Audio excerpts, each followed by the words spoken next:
Ang Cagayan ay isang lalawigan sa rehiyon ng Cagayan Valley na matatagpuan sa hilagang silangang dulo ng isla ng Luzon. Ito ay napapaligiran ng dagat ng Pilipinas sa silangan at ang bulubundukin ng Sierra Madre sa kanluran. Ang kabisera ng probinsya ay ang lungsod ng Tuguegarao. Kilala ang Cagayan sa natural nitong kagandahan, kabilang ang mga nakamamanghang tanawin, kuweba, dalampasigan, talon at ilog. Kaya sa videong ito, gamit ang ating motorsiklo, ay sama-sama nating ikutin at diskubrihin ang binansagang The Smiling Land of Beauty, ang Cagayan.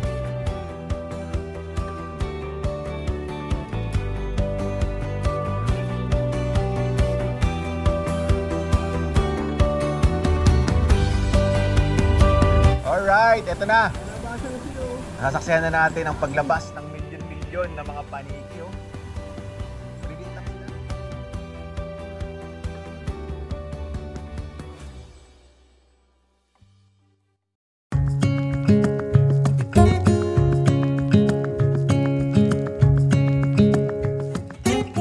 Good morning guys, good morning Cagayan. At nandito na po tayo ngayon sa Tuguegarao City pagkatapos po ng malayo at mahabang paglalakbay mula po sa Pulilan, Bulacan. Dito po sa Tuguegarao City, sa mismong pinaka-kapital ng probinsya ng Cagayan, meron po tayong natuluyan dito, isang transient house. Ang pangalan po ay Sam NG. Andito tayo ngayon sa mismong pinaka-4th floor. Ang ganda ng ambience dito, malinis. Yan. So sa halagang 500 pesos per head, so dalawa kami ni Suki, so bali 1,000 po yung binayaran natin. Ganito kagandang room na yung pwede nyo tulugan dito sa Sam NG. Merong ref, at kung gusto nyo naman pong magluto, yan, kompleto rito.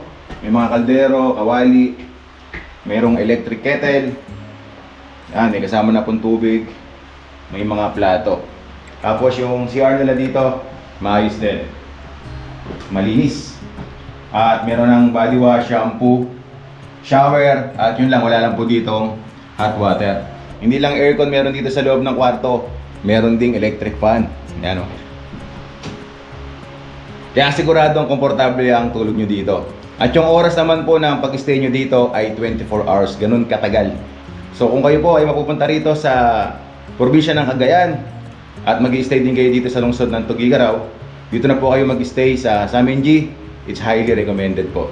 At dito naman po sa mismong pinaka-rooftop, ang dami nyo makikita rito na iba't ibang klaseng bonggambilya.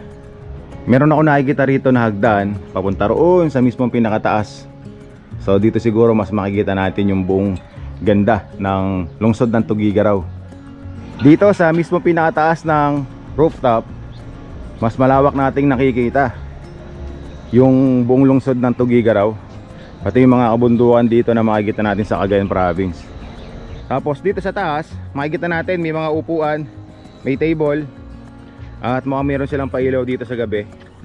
Kaya masarap tumambay dito, masarap mag-chill dito sa gabi habang nandito kayo sa pinakataas nitong Sam NG Transient House. Yan o, solid o.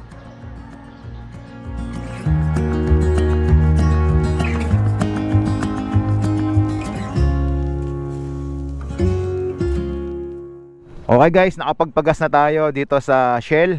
At ngayon ready na tayo simulan ang paglalakbay dito po sa probinsya ng Cagayan. At pupuntahan po natin yung mga kilalang tourist spot dito, para po magkaroon na rin kayo ng idea kung sakali pong libutin nyo din ang probinsya ng Cagayan. So ang una po natin pupuntahan dito, dahil nandito na tayo sa Tuguegarao City, yung isa po sa pinakamahabang tulay sa Pilipinas. At ito nga po yung Bunton Bridge. At mula po dito sa lugar kung nasaan tayo, magbabiyahe tayo ng 10 minuto, nasa 4.4 kilometers yung magiging biyahe natin, at mararating na natin ang isa sa pinakamahabang tulay sa Pilipinas, ang Bunton Bridge. Welcome to Barangay Bunton, Tuguegarao. Okay. So yun pala dahilan kung bakit tinawag itong Bunton Bridge, dahil nasasakupan pala ito ng Barangay Bunton. Okay, so right turn na tayo dito. Ayun, nakikita ko na kulay orange. Tabi muna tayo dito saglit. Yan, mababasa natin dito Bunton Bridge. Grabe yung tanawin talaga dito. Ito ang Bunton Bridge, isang iconic landmark sa lalawigan ng Cagayan na matatagpuan sa Barangay Bunton, lungsod ng Tuguegarao. Isa ito sa pinakamahabang tulay na naitayo sa Pilipinas na tumatawid sa pinakamalaki at pinakamahabang ilog sa ating bansa, ang Cagayan River.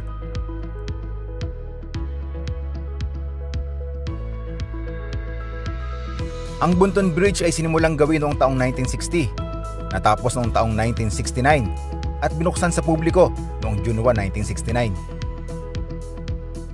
Ang disenyo ng tulay ay steel truss bridge, may taas na 121 feet, may lapad na 9.60 meters at may haba na 1.3 kilometers na nagkokonekta sa bayan ng Solana, Cagayan at lungsod ng Tuguegarao. Ang tulay mismo ay isang kahangahangang arkitektura na may eleganteng disenyo at matibay na istruktura. Sa pagtawid sa tulay ay sasalubungin ka ng mga nakamamanghang tanawin ng mga burol at nakakabighaning ganda ng malawak na ilog ng Cagayan. Ito ang mga dahilan kung bakit maraming turista ang bumibisita dito upang masaksihan ang natural na ganda ng Bunton Bridge.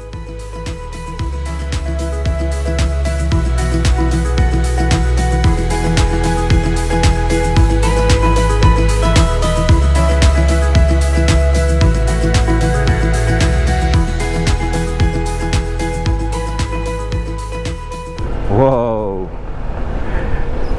Grabe talaga yung lawak ng Cagayan River. So bali itong Bunton Bridge po ay nagkokonekta po sa lungsod ng Tuguegarao at sa bayan po ng Solana dito po sa Cagayan. So makikita natin dito sa kabundukan may nakasulat doon, Solana.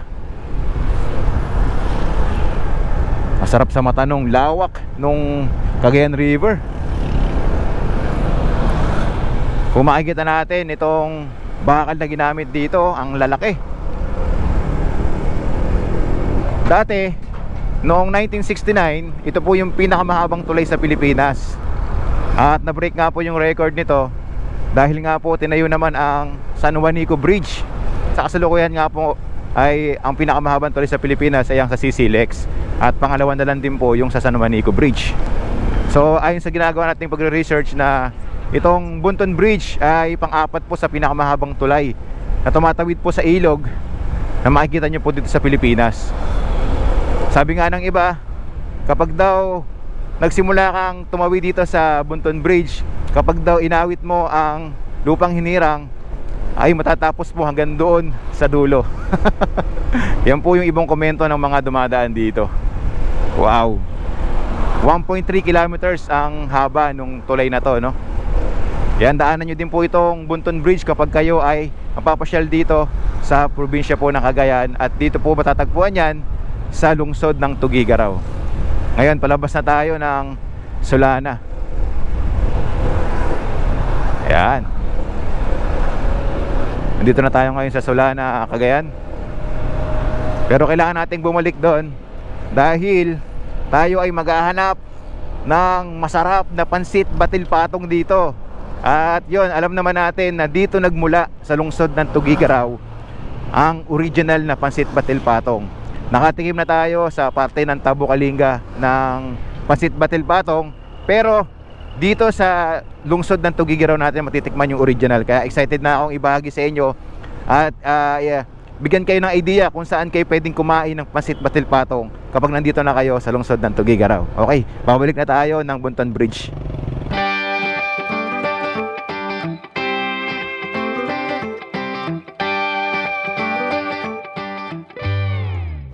Right turn tayo dito papunta sa Julie's Pansiteria. Kagaya ng ginagawa natin tuwing tayo ay pupunta sa mga lugar na bago pa lang tayo, gumagamit tayo ng Google Map. Yan, gawin nyo lang po yan para hindi kayo mahirapang hanapin yung mga gusto nyo puntahan sa mga lugar dito sa Tuguegarao. Pupunta po tayo ng Julie's Pansiteria dahil marami po ang nag-PM sa atin na mga followers and subscribers natin sa Facebook page na dito daw natin i-try ang original na pansit batil patong dito po sa Tuguegarao. So mga nasa 2 minutes lang yung biyahe natin, mararating na natin ang Julis Pansiteria. Kaliwa tayo dito. Ito na nga, Julis Pansiteria. Okay, narating na natin ang ating destinasyon. Ito ang Pansit Batil Patong, isang local delicacies dito sa lungsod ng Tuguegarao, lalawigan ng Cagayan. Ang Pansit Batil Patong ay isa sa pinaka-recommend na pagkain sa Tuguegarao.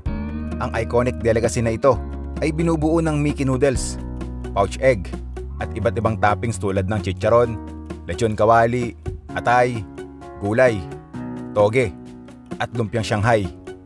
At pwede mo ding haluan ng toyo, suka, kalamansi, sili, at tinadtad na sibuyas para sa mas masarap na lasa. Ang pangalang Pansit Batil Patong ay nakuha mula sa batil o binati na itlog na may halong sabaw mula sa pinakuloang buto ng kalabaw at patong na ang ibig sabihin ay toppings. Kung gusto mong tumikim ng kakaibang Filipino dish o mahilig ka sa noodles, tiyak na sulit ng Pansit Batil Patong sa lungsod ng Tuguegarao.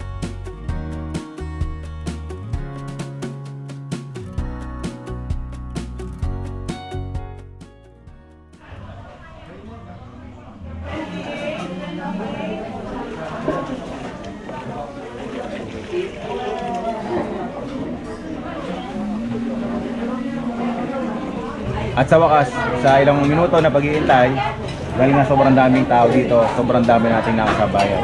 Ito na yung ating order na Pansit Batil Patong. So bakit nga ba tinawag na Pansit Batil Patong itong pansit na ito? Sabi nung may-ari na nakausap natin, pansit, itong mismong pinaka-pansit Mickey, tapos yung patong, yung mga nakapatong na ingredients. So kung makikita natin dito, lechon kawali, tapos may lumpiang Shanghai, merong liver, tapos meron siyang mga onion sa taas. So ito naman yung pinakabatil, sabaw na gawa sa buto-buto ng kalabaw na may kasamang itlog. Kaya siya tinawag na Pansit Batil Patong.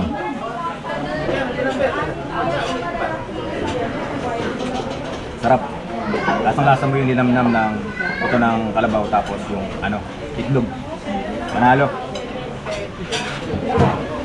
Lagyan muna natin to ng sibuyas na may toyo tapos sili.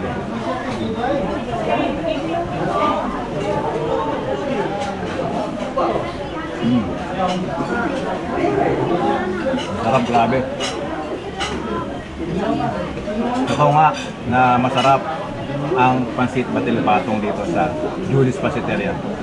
Sa wakas, natikman na rin natin yung original na Pansit Batil Patong sa Tuguegarao. At yun, it's highly recommended. Pasyal kayo dito. Masarap.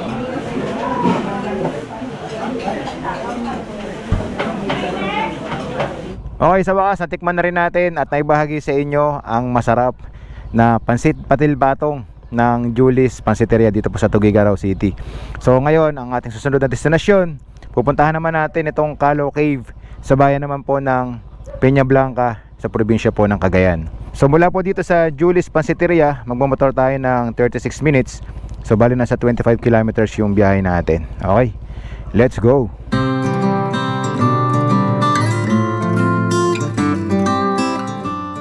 May dadaanan tayo ditong rough road. Tapos ang lawak ng ilog ng Cagayan River. May mga maisan.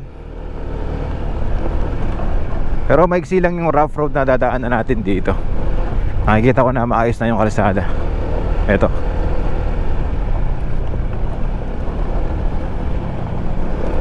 Yun, maayos na kalsada ulit. Ayan o, daming maisan dito. Ganda ng tanawin dun, Cagayan River.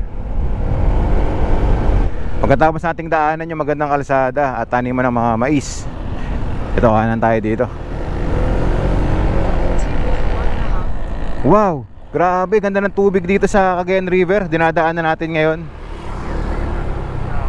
Hindi lang tayo mapagpalipad ng drone dito, gawa ng malapit sa airport. At ang daming isda nakikita dun sa ilalim, Wow. Yan, kanan tayo dito.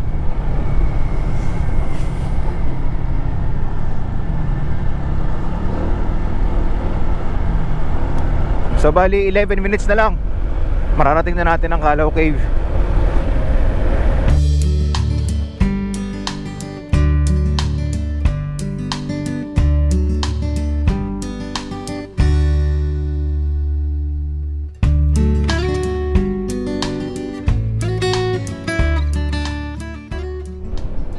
Makikita natin ang mas malapitan yung Cagayan River. Tarik na to pababa. Meron tayong dadaanan dito na mahabang tulay.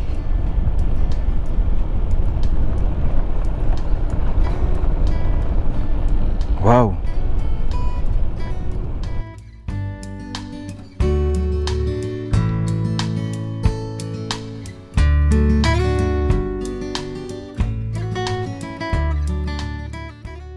Tawi Bridge. Ito pala yung Tawi Bridge. Ang haba din. Tapos makikita natin dito yung nakaikot ng mga kabundukan. Kung di ako nagkakamali, parte yata ito ng Sierra Madre. Itong mga kabundukan na nakikita natin. Grabe, ganda ng mga kabundukan na nakikita natin dito.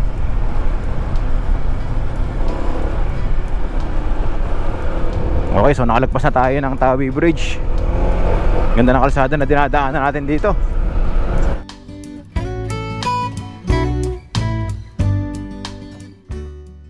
Nagkamali tayo ng dinaanan. Hindi pala dito ang daan sa mahabang tulay. Sabi nung local na nakausap namin, kailangan nating bumalik ulit doon sa pinaka main road. Dahil pag dito tayo dumaan, makakapunta naman tayo ng Calao Cave, kaso gagamit tayo ng bangka. Pero doon sa pinaka main road, hindi na tayo gagamit ng bangka. Yan. So babalik tayo doon sa mismong pinakataas. Yan, dumadaan ulit tayo dito sa mahabang tulay ng Tawi Bridge.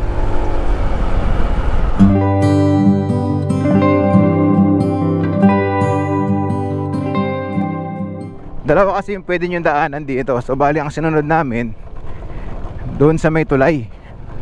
So namali tayo. Ito pala yung tamang daan para hindi na tayo sumakay ng bangka. Dumadaan tayo ngayon sa rough road. Calao Cave, diretso. So itong mapa natin 3 minutes na lang daw. Sigurado na itong mapupuntahan natin. Tama na yung ruta na dinadaanan natin ngayon. Ang ganda na nung kalsado na dinadaanan natin. Uphill, downhill na to. Nakapalibot na rin yung yung mga tanawin na makikita nyo rito. Makulimlim ang panahon.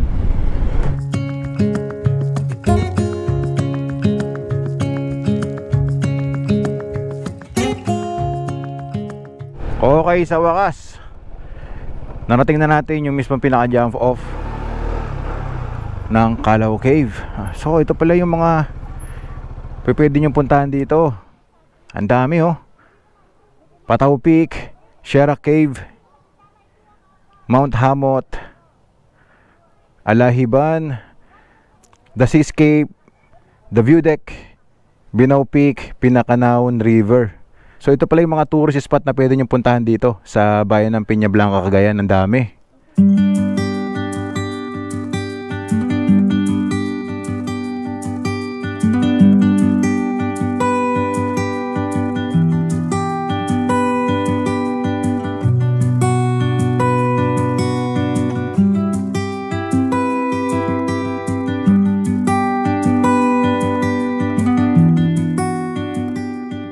Alright guys, naglalakad na tayo patungo sa Calao Cave. Kasama natin yung tour guide natin, yan si Toto. Yun si Toto. Sabi niya mga 5 minutes yung magiging lakad natin. Tapos meron tayong lalakaran dito na 184 steps. Yes po sir. Yun, para marating natin mismo yung pinaka Calao Cave. Okay, let's go. Okay, yung nakikita ninyong hagdan sa likod ko, ito yung sinasabi ko sa inyo na 184 steps na aakitin natin patungo doon sa mismong pinakataas para marating ang Calao Cave. Mahaba-habang akyatan. Suki, ready ka na? Ako pa. Let's go. Alright. Okay, ready na po sir? Let's go, Toto. Ang tarik din ng 184 steps. Ahon talaga. Makakaramdam tayo ng hingal dito. Pero at the same time, nakakapag-workout tayo, nakakapag-cardio. Exercise sir. May mga numbers naman pala. Yes po sir. Yung bawat steps. Yes po. So pagkatapos ng ilang steps na nagawa natin, nakita natin dito yung malinaw at malinis sa tubig ng Pinakanawan River. At sabi ng tour guide natin, makikita yung buong bayan ng Peña Blanca dito sa pinakataas. Yan o, berdeng berde.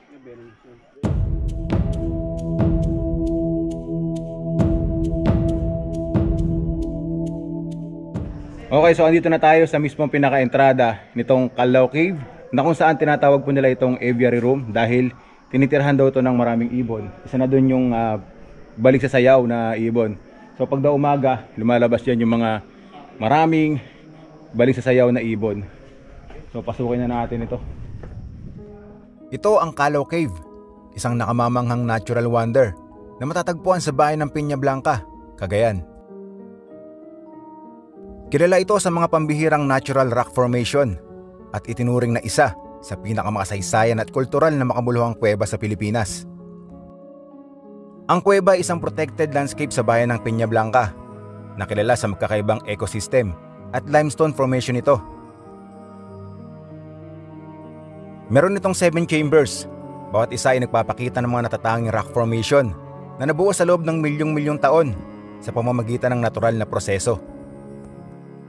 Isa sa makabuluhang atraksyon sa loob ng Calao Cave ay ang Chapel Chamber na mayroong natural na liwanag na nagmumula sa isang butas sa itaas ng kuweba. Ang pinagkaiba ng Calao Cave ay ang kahalagahan nito sa kasaysayan at kultura. Ang kuweba ay nagsilbing kanlungan para sa mga pinakaunang tao na nanirahan sa Pilipinas, gaya ng pinahihiwatig ng mga archaeological na pagtuklas na matatagpuan sa kuweba. Kung ikaw ay isang adventurer, isang mahilig sa kasaysayan o isang nature lover, dapat mong puntahan ang Calao Cave ng Peña Blanca, Cagayan.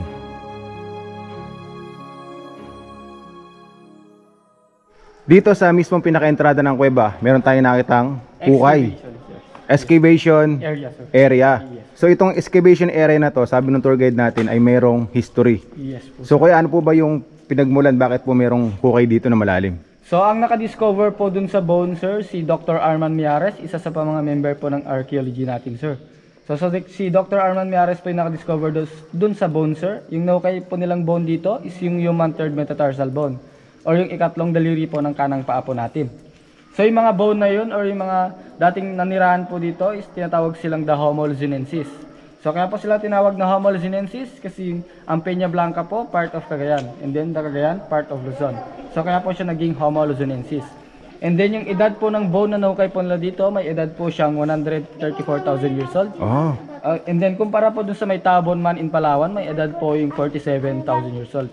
So mas matanda po yung nahukay po nila dito, or yung tinatawag po nilang Calao Man po in short.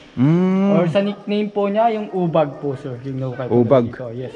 So yung mga Homo luzonensis na po yun, sir, may mga 4 feet tall lang po yung laki po nila. So maliliit lang po yung mga dating nanirahan po dito sa Calao Cave po, sir. Ah, okay.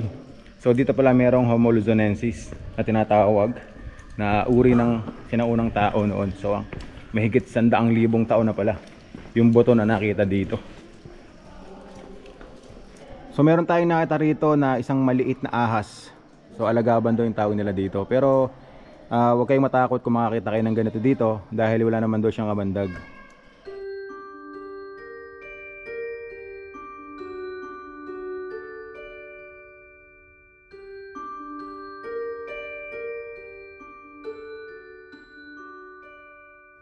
So dito sa mismong pinakaloob ng Calao Cave, meron tayong makikita rito na chapel.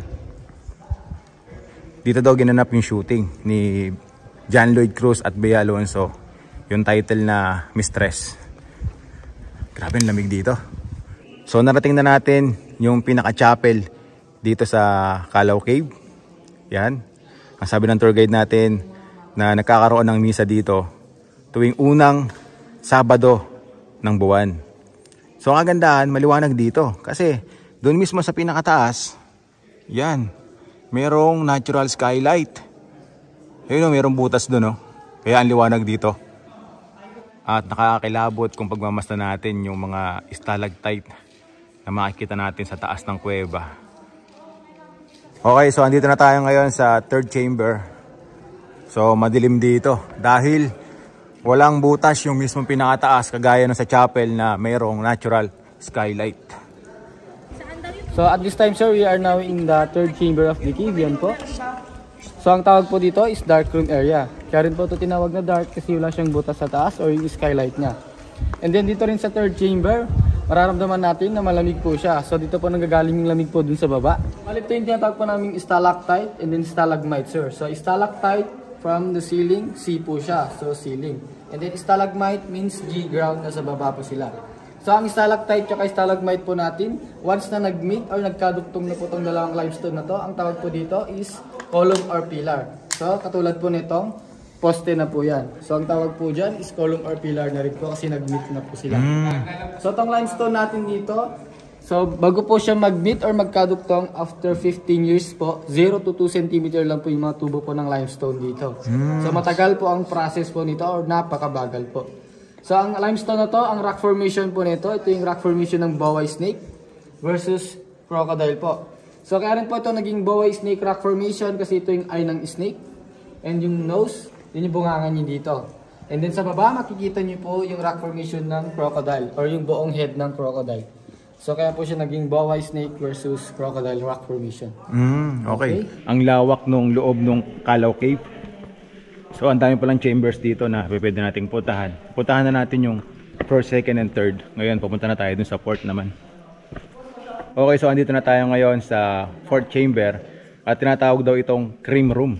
At dito may makikita rin tayong natural skylight. Mas malaki yung natural skylight na makikita natin dito kumpara doon sa may chapel.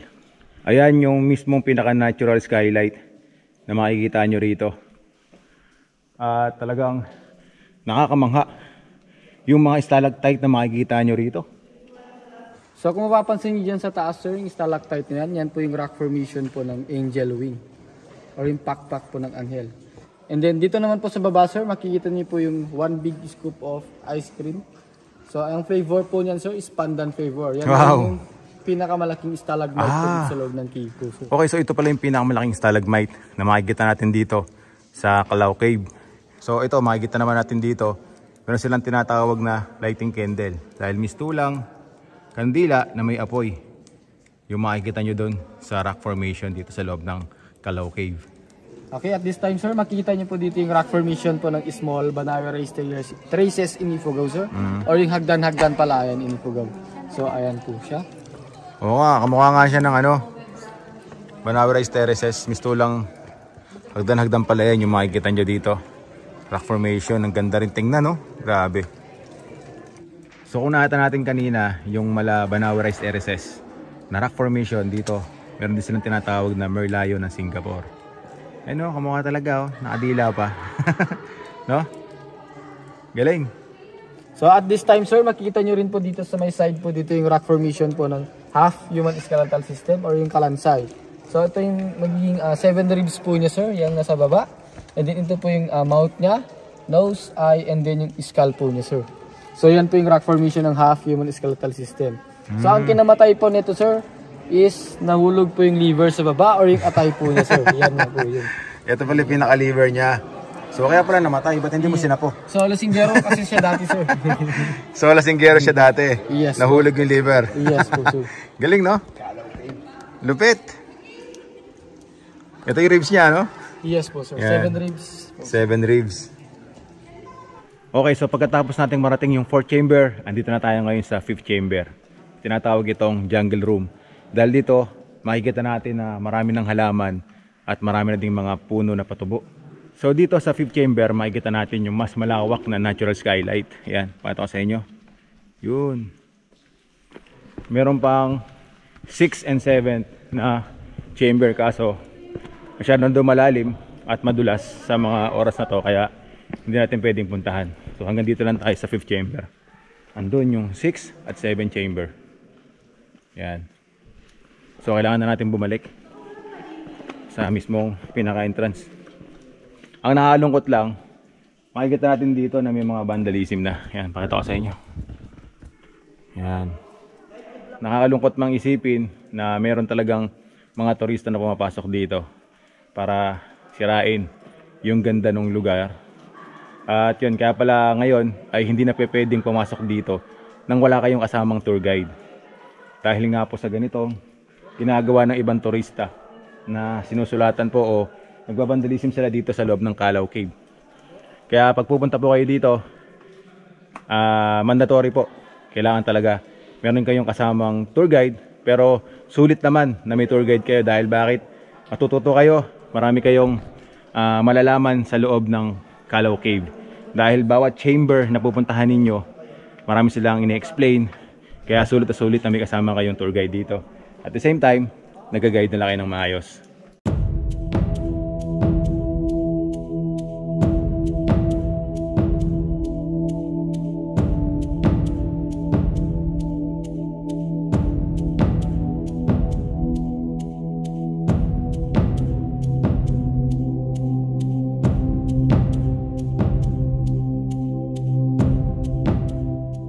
Okay, so pagkatapos nating libutin at may bahagi sa inyo ang ganda ng Calao Cave, dito sa mismo pinaka-entrance, marami kayong pwedeng pagpilian dito ng pagkain. Gaya nitong kinakain natin ngayon, halo-halo. So nagutom kayo sa paglalakad, pwede kayong tumikim ng halo-halo nila dito sa Piña Blanca. Sarap. Solid yung yema sa ibabaw. Tamis. So kakain lang tayo habang iniintay natin na gumanda yung panahon. Dahil ngayon, dumidilim ang langit. At plano namin na puntahan ni Suki ang Mororan kung saan makikita natin ang milyon na mga paniki na lumalabas sa kuweba. So isa yan sa kilala dito sa Cagayan na dapat nyo ring puntahan at gusto kong ibahagi sa inyo. Kaya sana gumanda ang panahon para mapuntahan natin yung Mororan Bat Watching.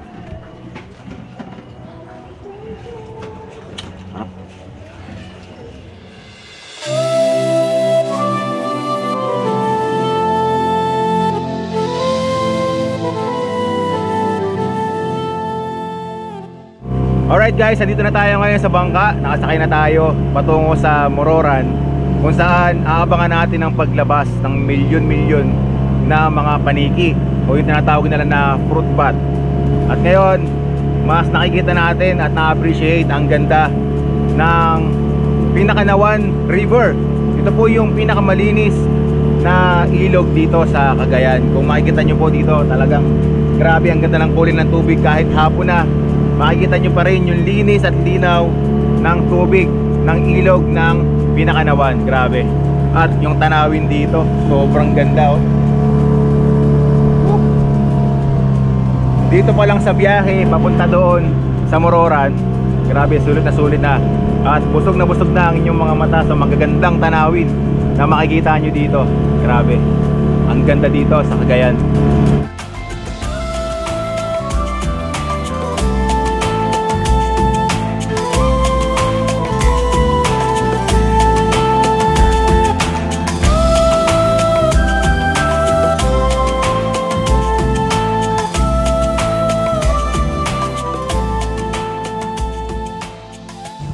Ito, dumadaan na tayo ngayon sa Mororan Falls. Dadaan tayo, mababasa na. Woo! Solid! Mororan Falls pa yan. Mga suwi. So pag malakas ang ulan, Solid. malakas ang tulo nito. Yan, binabasa tayo ng bangkero talaga natin. Wag kuya! Wow! So yun pala yung Mororan Falls. Okay, nakita natin na para tayong dumaan sa ulan. Kaya lang yan, napasa tayo. Binasa tayo ng ating bangkero, yan o. Shoutout sa bangkero natin, nang babasa. Alright.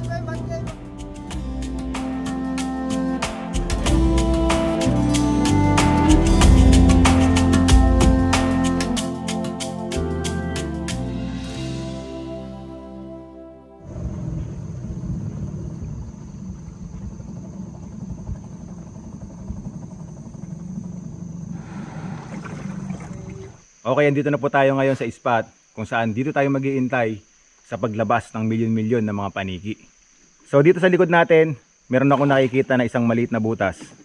So sabi ng bangkero, doon daw lumalabas yung milyon-milyon na mga paniki. So sana lang nga po magpakita sa atin. At sabi niya, tuwing alas 6 ng gabi, nagpapakita o lumalabas yung sobrang daming paniki dito. So minsan daw mas maaga pa sa alas 6 pag sinuwerte tayo. At yun, ang kagandahan habang naghihintay tayo dito, sobrang gandang tanawin yung nakikita natin dito. Sobrang ma-appreciate nyo po talaga. So ito yung bangka na nirent natin. Kapag pupunta kayo dito, ganyan din yung gagawin ninyo. Magre-rent kayo ng bangka at magbabayad kayo ng 600 pesos. Kung mag-stay kayo rito, plus 100. At kung mas matatagalan pa, medyo mas mamahal ang bayad natin. So tingnan natin kung anong oras lalabas ang milyon-milyon ng paniki dito sa Peña Blanca, Cagayan.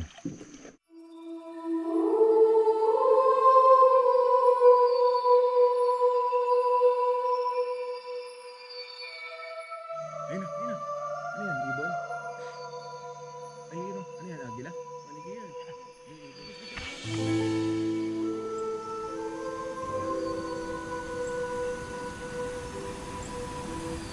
Swerte, sir.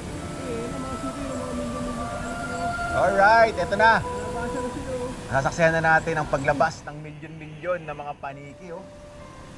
Malilit lang sila. So ito pala yung tinatawag na fruit bat. Grabe, napakarami. Nakakilabot pagmasdan yung ganito ko. Karaming paniki. Wow. Solid oh.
Okay, sa wakas, at hindi tayo nabigo, nasaksihan natin ang milyon-milyon na mga paniki na lumabas doon sa kuweba.